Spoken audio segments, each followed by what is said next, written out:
Hello, everyone. Today, I'd like to talk about something that's a little bit different than usual. Usually, in this channel, we cover in depth technological topics such as computer networks or Git. Today, however, I want to talk about teaching and specifically exceptional teaching and how it is different from regular mediocre teaching. I've been getting a lot of questions about it since I've been teaching for a long time, and I would like to share with you my insight to what makes a teacher an exceptional teacher, what could make you an exceptional teacher. Okay, so exceptional teaching. I would like to start by sharing with you a personal story. So this is a picture of me from a bit over a decade ago when I was in Germany and I spent 4 weeks learning German in Berlin. And what struck me at one point was me sitting in a cafe, not this one specifically, a different one, and talking with a friend in German. It was hard, and of course I made many mistakes, but I was able to actually converse in German. And that was actually after only 3 weeks of taking a German course. And I arrived in Berlin without any knowledge in German. I could actually say a few words that day. And after only 3 weeks, I was able to hold a conversation. And this struck me as amazing, especially since I'd had an experience learning another language, Arabic, for 6 years in school and not being able to talk in Arabic at all. This is one of those moments when I realized that teaching can have such a substantial effect. So in this talk, we'll talk about effective sectional teaching, and you'll get some practical tools and takeaways you can then apply when you want to teach someone something. It could be for a talk, course, anything. And with it for basically anyone who wants to teach or give a talk or be a course instructor or anything like that. A few disclaimers before we jump into it. So it's a practical talk. I'm going to give you actual advice that you could apply. And there is a difference between teaching a lesson as part of a course versus even a talk, say at a conference. It requires approaching the text differently. But today I'll try to focus on things that could be shared across various teaching theater tests. I will focus on specific parts of the teaching process and not everything, especially to make sure that you can actually imply things, and I don't want to overwhelm you with too much. First of all, I want to say that again. The art of teaching can be taught. There are things that couldn't be taught almost at all, perhaps. I don't know if anyone can learn how to draw or sing. I don't think I can be taught how to sing well, but people can definitely be taught how to teach. And one of the most important things I want to say, and as you'll see, I'm using the slide with a light bulb when there is an insight I'm sharing with you. Planning the talk is the most important part. It's way more important than conveying the talk. So in many workshops about teaching, people kind of obsess with how you use your hands or your voice or how you move around the space. All of this is quite important, but it's not nearly as important as planning the lesson or talk in a way that makes sense, in a way that is exceptional, as we'll see in a bit. Specifically, planning is way more important than conveying, as I meant. This is a whiteboard from a course I taught at a university called Algorithms for Natural Language Processing. And when I taught that course, it was the first time I taught it. And this is the end result of one of the lessons. You can see the whiteboard, and there are different marks here. And there is a specific explanation about pick algorithm, and you can see many different colors. We have max here in red and 0.15 in orange. It's also orange on the third row here. So you see that the O.15 here in separate cells is in the same color because it's meant to be the same. It's taking the result of the previous cell. And you can also see that in the bottom part where it says J. And it's supposed to show you visually the relationship between the expression I put at the bottom, specifically the Turby algorithm, to the specific examples that I use on top. Now, to someone who doesn't know me or know teaching, this could seem like a marvelous act of teaching where the teacher knows how to use every marker just on time to make sure everything is so clear. But let me be honest with you, I didn't make things up. I prepared everything in advance So before I gave this talk and used the marker, I had created a very specific, detailed description of how the whiteboard should look like. As you can see on the right side, this is from a page that I drew. And you will see there are some changes. Obviously, when you draw in front of people, it looks a bit different. The lines are not as straight as I would want them to be, and the colors might be a bit different. So the max on the whiteboard is in red, and in my notebook it was in green. But all in all, it's very, very similar. And I took a lot of time and effort before giving this lesson to make sure I plan out the visual as well as the material. So this is just an example of how you might want to prepare yourself so that in real life, in real time, in front of your audience, you will give an amazing talk. We'll start with planning and then talk about the actual teaching. And as I said, planning is the most important part. So one tip is when you plan your course or talk, approach it top down. What do I mean by that? Well, say I want to teach the third layer of computer networks and specifically IP. The way I would approach it is first thinking about the topics that I want to cover. So I'll say, okay, let's start with IP addresses, and then maybe I'll talk about the IPv4 header, and then ARP. If you're not acquainted with those terms, it doesn't really matter for the specific talk. You can check out my other videos about them. And then I would want to talk about DHCP. Then I would cover routing, and then IPv6. Okay, so I have a plan as to what I want to cover. Now it's time to dive a bit deeper when I talk about IPv4 addresses, what do I want to teach? So when I zoom in into IPv4 address, I want to talk about classes and subnets, the different ways of assigning addresses. And then I want to discuss special addresses. And then maybe also private addresses. When I then talk about the IPv4 header, I want to talk about the header as a whole, main fields, but I can probably dedicate a special part to fragmentation. So this is an example of how I started from the top level, the main thing I want to cover, and then I dive a bit deeper. And this is something I do before I create the slides or the plan for the lesson with a whiteboard. Now, let's talk about the structure of a lecture or a lesson. It sounds almost trivial, but it's surprising how many people neglect to keep this super important structure. Basically, every lecture has three parts: an opening, the body of the lecture, the main part, and eventually a summary. And it's super important to keep all three. So what are openings? How do you start a lecture? Well, let's consider a few options that I'm sure you've encountered throughout your lives. So, no opening. For example, I come here and I start just talking about teaching without any explanation why.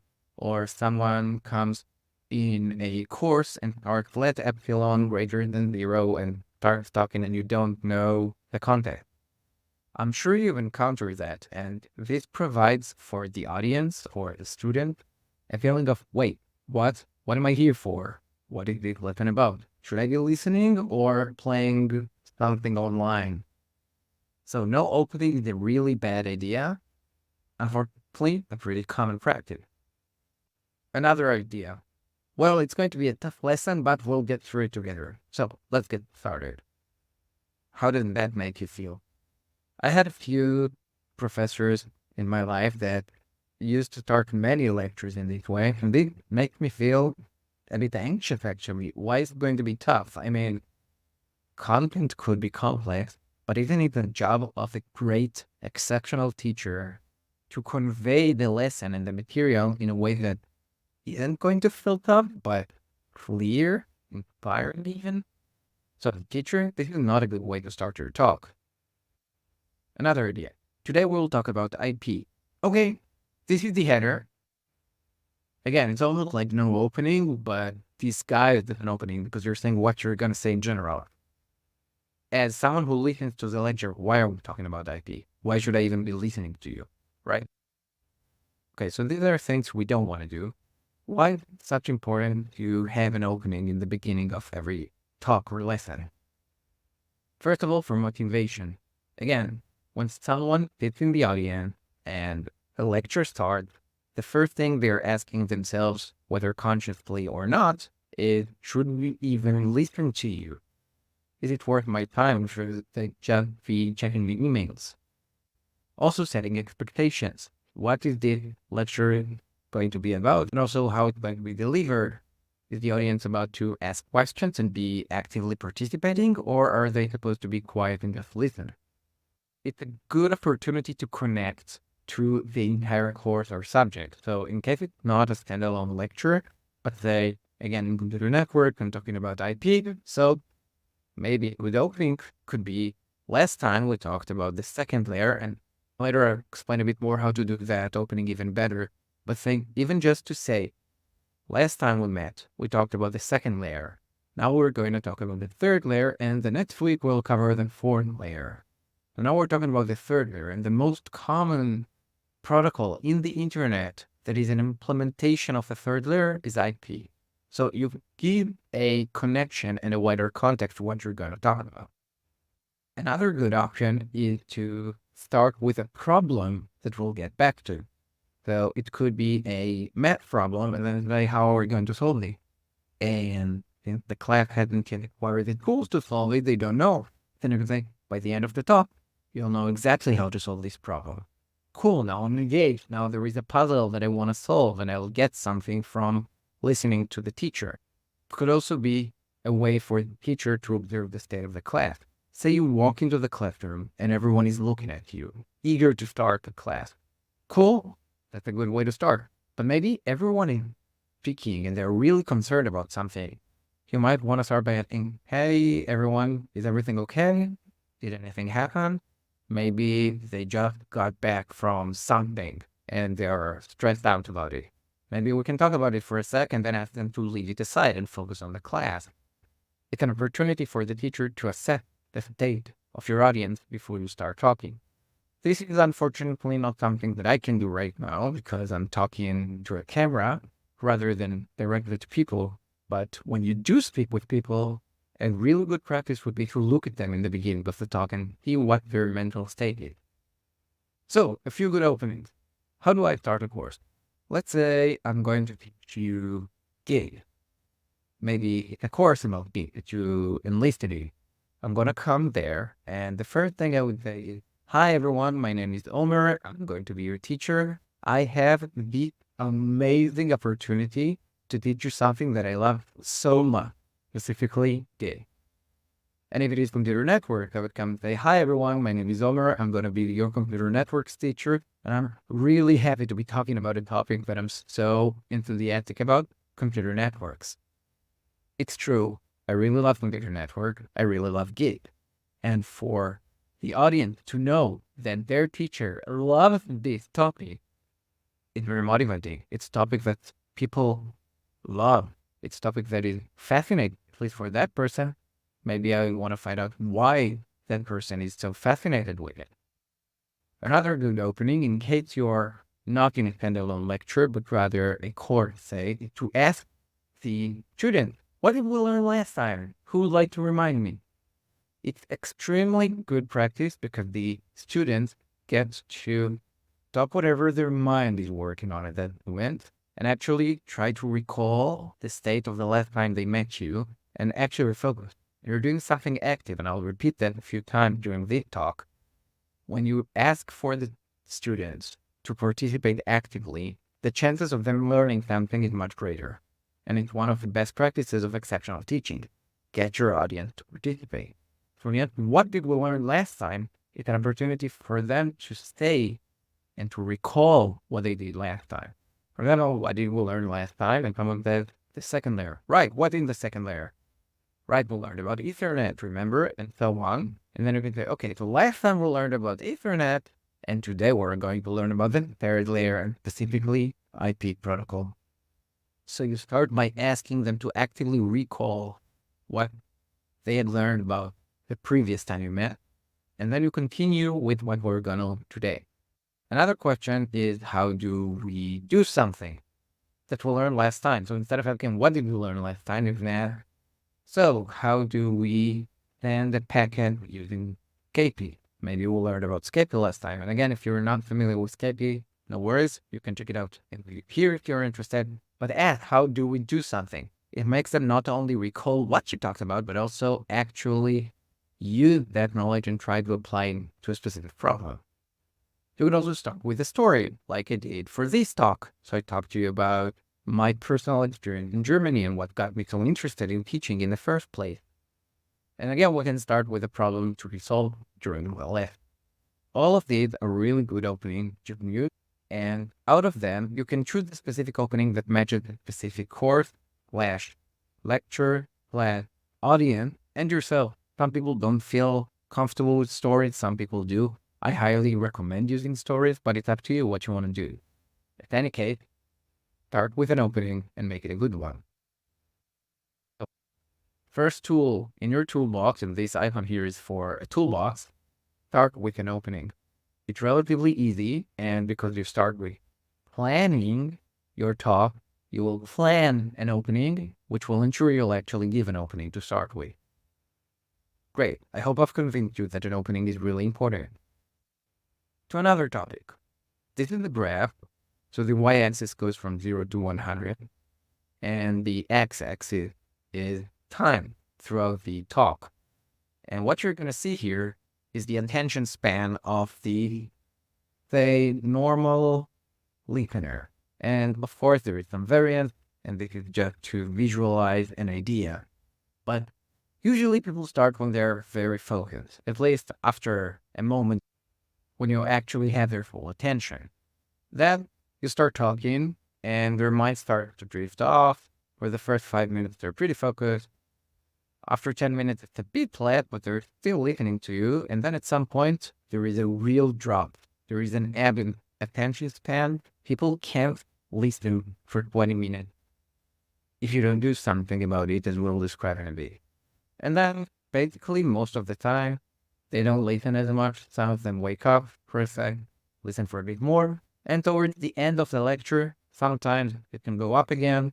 And it is the default attendance span when the teacher doesn't do anything exceptional.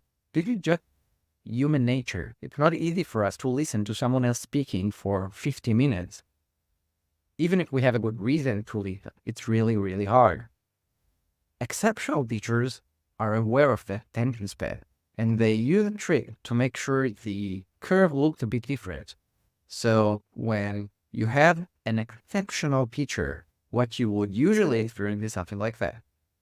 The beginning is also the same. You start very focused, and then you lose some attention, but then the teacher does something that makes your attention get up again. You move focused, you want to listen.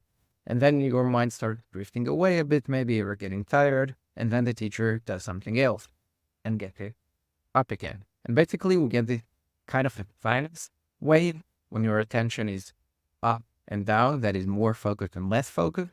And this huge part of the curve between the blue line and the red line that I've outlined here is a huge attention that you, the teacher, want to win. You want your audience to be fully attentive, or as close to fully attentive as possible. You want them to listen to you. You want them to observe the knowledge. The way to do that is by providing tension activity. This is the name that I gave it. I don't know if it's a real name. But basically, the audience loses attention. You want to do something to draw their attention back to you. For example, giving a break. Obviously, you can't give a break every 5 minutes, or you wouldn't really have talk. It's not time efficient. However, giving a break, if you give a 2-hour lecture, and I got to give also 4-hour lectures many times in my life, I made sure I give breaks every hour or an hour and a half. It allows people to regain their power. So everything that breaks a monotone pace of a lecture, of a teacher just speaking like that, showing slides, and all the slides look the same, everything you do that is different will result in an increase in the attention. A graph, like I just showed you, is an example. Using a graph, you need to follow a graph. Maybe the teacher will show it a bit by bit, like I did, so you're curious where is it going to go now. This is way better than only having dull bullet one after the other. Another kind of an attention activity would be posing a question. So if I ask a question, now it's hard because you're not here physically with me.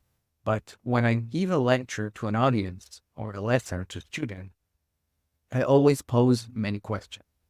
And sometimes I even answer them myself without it, waiting for an answer. But most of the time I do wait for an answer. It's important for multiple reasons, but in the scope of this specific slide or topic of attention activity, it makes the student be active and think about an answer. So I can ask, for example, why is an opening important? So it's a question that you know the answer of because we talked about it, but I call you to recall that. I can also ask a question like, do you have other ideas of attention activities? And wait for the audience to give their answer. Maybe you have an answer that I haven't thought of and it's a great attention activity. And even if not, I can relay what you say back to you when I explain this slide. At any case, I got you to be more active. Another idea is to give a demo, especially when given a technological talk, breaking the normal flow of slide and bullet and showing something, doing it with my hand, for example, in computer networks, opening Wireshark and showing the student how I use the application is very effective and, again, resulting in an attention spike because we made something different. Also a cool example. So if I talk about computer network and about IP, and then I talk about IP over pigeons or Indian carriers, which actually took place in the past, it's a cool example of using it, and it's interesting. Again, an example of what I'm showing or what I'm discussing. Because be a story, like the story we used for the opening, you could use it in between different parts of your talk. Also a change of setting. Switching between a slide and a whiteboard and then a slideshow again is a great way. You will notice that I do it also in some of my videos where I use the whiteboard hand drawing and then I switch to my face and then to the whiteboard again. There is an even easier way to do that when you're in a classroom, and that is just moving around the classroom. I sometimes go to the back of the class, that is, I literally move to the back of the class and talk from there for a moment, maybe a minute or two. This causes the students to do this. After you look to the other side, it already wakes them up a bit. You can also provide an intro summary. Okay, so what have we talked about so far? We talked about planning and why it's so important. We talked about the attention span, and now we're talking about attention activity. Very simple, but provide a coherent story to your talk. One of the most important things that an exceptional teacher does is validation. That is making sure the audience actually understands what you were talking about. Now, we're going to devote a separate slide for validation because they are so important, but just keep in mind they can also be used as attention activity. So to our toolbox, we add attention activities. That is, you can do all kinds of things that break the flow of slides and bullets or a whiteboard or whatever your default is, and you'll always have a default in a talk. Break from that to something else. Ask a question, tell a story, provide a live demonstration, anything that changes the flow to keep the attention of your audience high. And fourth, use your plan. So you've already made a plan, and now you can use it to inject attention activity. So when I consider my plan again, say I wanted to start with IPv4 addresses, and then discussing subnet and special addresses and private addresses as I had before. Now, before switching to the next top level topic, I will assume the student attention would drop a bit because I've been talking for a while. So now would be a great time for an attention activity, say an interactive exercise. For example, if I'm teaching subnet, I would write an IPv4 address and a subnet, and I would ask, is this IPv4 address a part of the subnet? Yes, no, why? Let's try it together. Then I talk about the IPv4 header. So I speak about the main field and then fragmentation. Now, before going on to the next topic, I would include an attention activity. For example, open Wireshark and demonstrate what fragmented packets look like, as we did on the video of fragmentation. So basically, the key here, again, is that planning is so much more important than convey. And if you plan the interactive exercise, you've already done most of the important work to keep the attention of your audience high at all times. So, a specific tool to the toolbox. For that, we mentioned attention activities in general. Now I want to say use attention activities between sections of your talk. Every time you change the topic, it's a good opportunity to stop and have an attention activity. And one of the most important ones you can have is a validation. So basically, if you consider the GIF here, we have a teacher showing a lot of things and saying, "Are you with me? Is it clear?"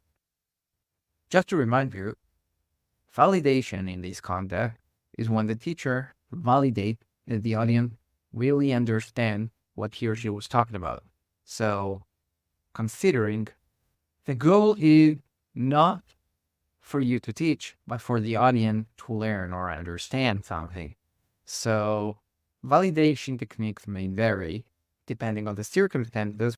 I'd also say it's hard to have too many validation.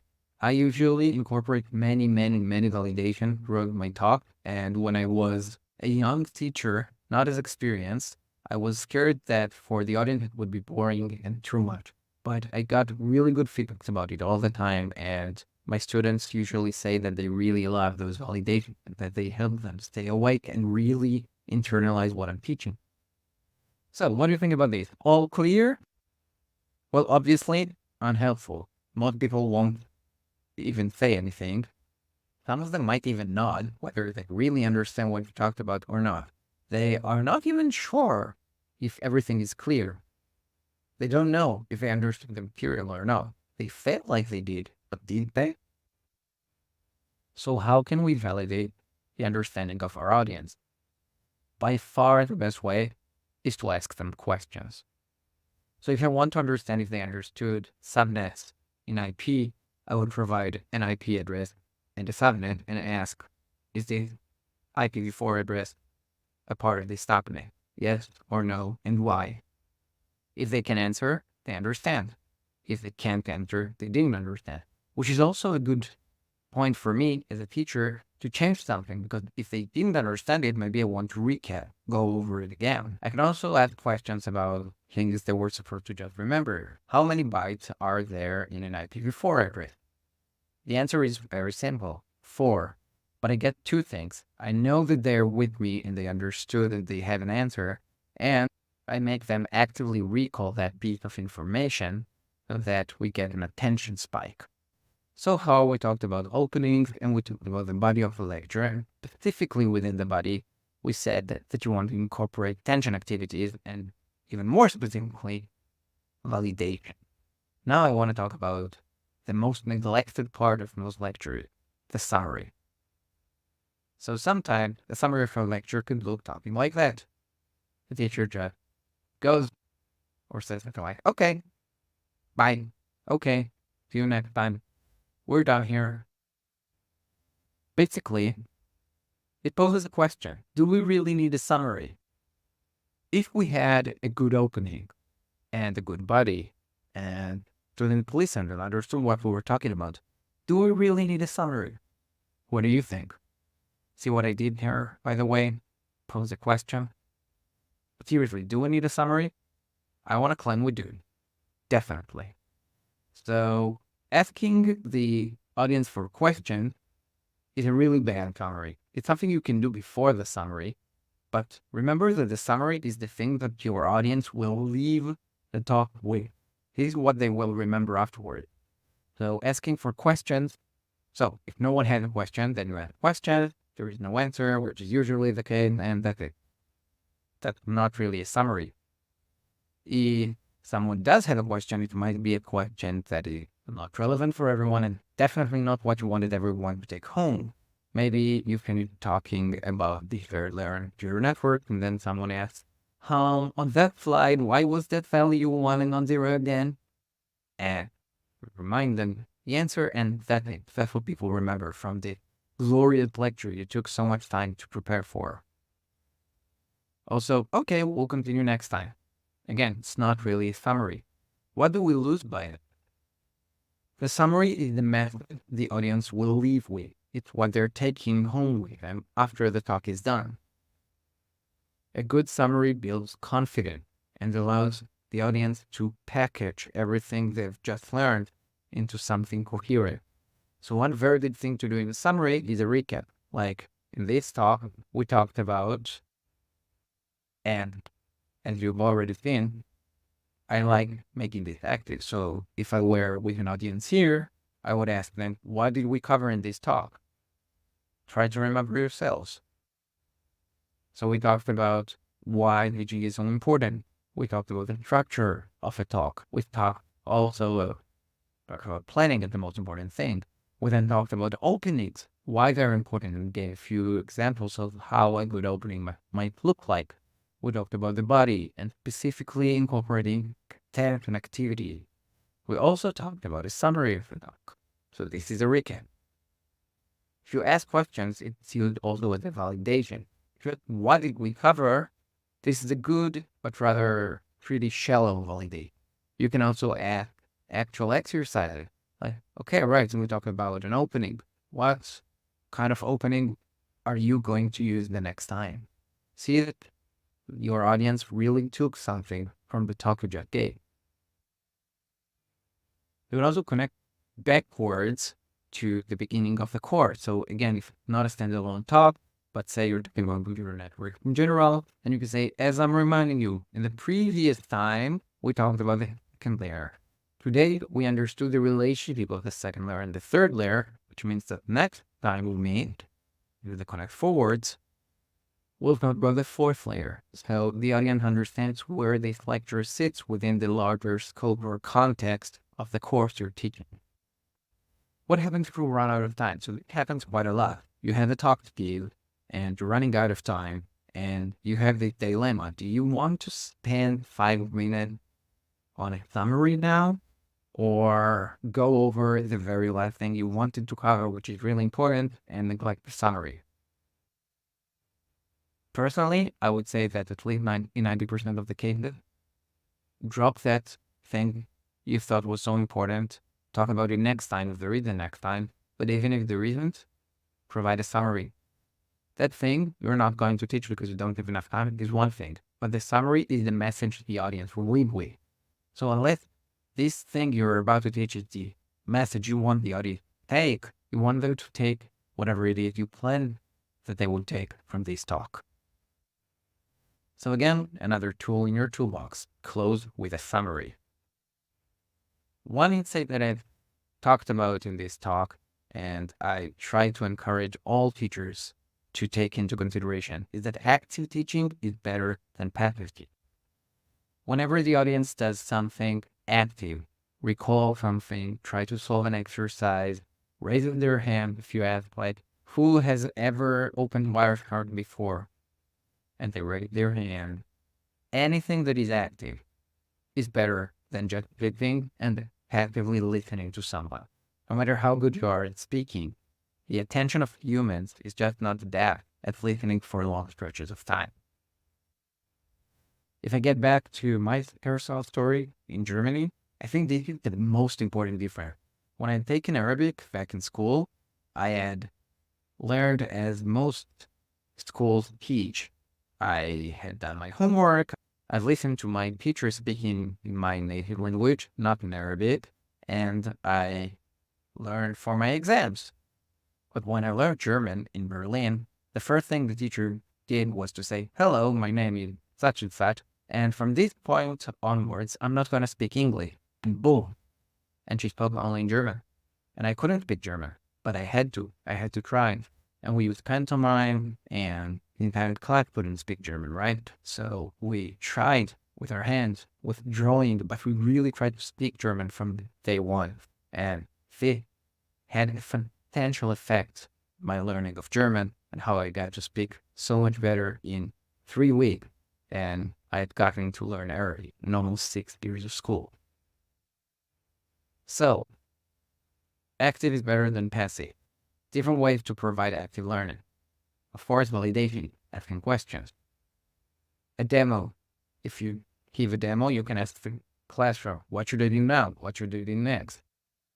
So asking questions, not as part of validation. That is not about something we have already learned and I'm trying to validate that my audience understands, but rather asking a question about what I'm talking about right now. Like, what do you think? How should I approach this problem? Basically, anything that makes your audience active is better than doing something that keeps them passively listening to you. So, as I mentioned, the most important thing is planning, but then comes the teaching time. A few tips for exceptional teaching. I can't stress this enough. Planning is the most important part, but when you get to teaching, track later. That is, make sure all the time you know what's going on. What's going on means a lot of things. It means you would want to check with your watch, are we on time? Usually when you have a talk, you have a limited time to give that talk. If you're running too slow, you might want to hurry things up. If you're running too fast, you might want to have another validation at the audience they understood. Of course, validation and more validation, asking your audience questions to see that they really understand what you're teaching is super important to track the lesson. So you know if you need to spend more time going over the same topic you just taught because it's not clear, or maybe everything is clear so you can jump ahead to the next topic. Look at your audience. Are they interested? Are they listening to you intently? Do they look confused? Did they lose you? Are they drafting to somewhere else?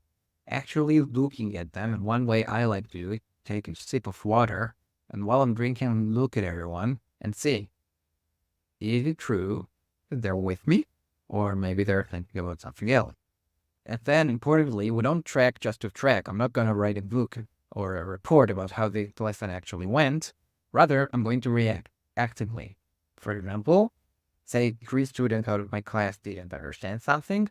Maybe it's worth talking about it again with the entire class, going over this topic again.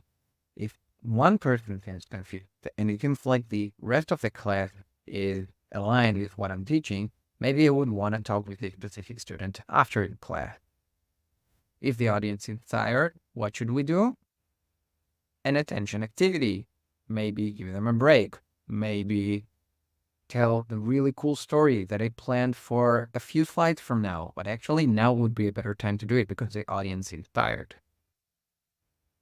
If the audience doesn't understand, maybe a recap. Maybe try to explain it another way. If there is terrible noise outside, maybe I can do something about it. Go out and ask that construction team to delay their construction to some time where I don't teach. For example, if we're not on time, it depends. Maybe we have another lesson next week, so we'll delay. Maybe we'll cut on some of the things that in our plan we marked as not as crucial to teach if we don't have enough time. A few things we didn't cover today. One is body language, voice, moving around the room. All of these are important and part of exceptional teaching. But they're so much less important than planning and the other things we covered today that I decided not to cover them. If you have questions about them, write to me here in the comment. I'll be happy to answer. We also didn't cover how you handle different questions, different types, like a student asks a question about something very basic or something that is unrelated. How would you handle that? That's a topic for, say, another talk. We didn't talk much about course planning, how you plan a full course, even though pretty similar to planning a lecture in the sense that you go top down. You think about the different lessons you want to have and maybe exercises. I wouldn't talk about how you plan an exercise. These are for, again, another talk. So, if you want to be a pro and really be good and exceptional at teaching, one thing I want to encourage you to do is understand it's a deliberate practice that you can improve on and watch lectures, either on YouTube or live from other people, and just be very mindful to what they're doing and how it makes you feel as their audience. Here, that lecturer did something really cool. I specifically remember the professor at university who used to start every lecture by asking us, what did we learn last time? And then asking specific questions that required us to actually apply our knowledge from the previous time we met. That was very powerful for me as the audience that I started incorporating it when I teach. So, in general, be mindful. See what teachers do that you like or dislike and learn from that. Also, get feedback. when you have the opportunity, ask someone in the audience or someone else to give you feedback about your teaching. And you can email me with any further question at gitting.things@gmail.com. So the main things I want you to take from today's lecture, and I hope by now you understand what they are. So first thing, the art of teaching can be taught, and people can really improve and become exceptional teachers. Planning is by far the most important thing. Plan top down. Start with the big picture, the big topics you want to cover, and then for each one of them, think about the subcomponents of that topic that you want to teach. Keep the structure. We had 3 parts of the structure. Remember what they were? An opening, body, where you actually teach the stuff you want to teach, and a summary, like the one I'm doing right now. Use attention activity, especially between different sections of your talk. They will keep your audience attentive, and honestly, it's way more fun to teach it that way. Use validation. It's hard to have too many validations. Use them all the time. Make sure your audience really understands what you want them to understand. Exceptional teaching makes different. And when we're fine, put time and effort, plan your lectures, talks, or courses right. You and your audience will thank you for it. I hope that you will go and apply what you learned in this video. If you have any questions, comments, or just feedback, I'll be happy if you wrote it in the comments. Thank you, and I'll see you soon.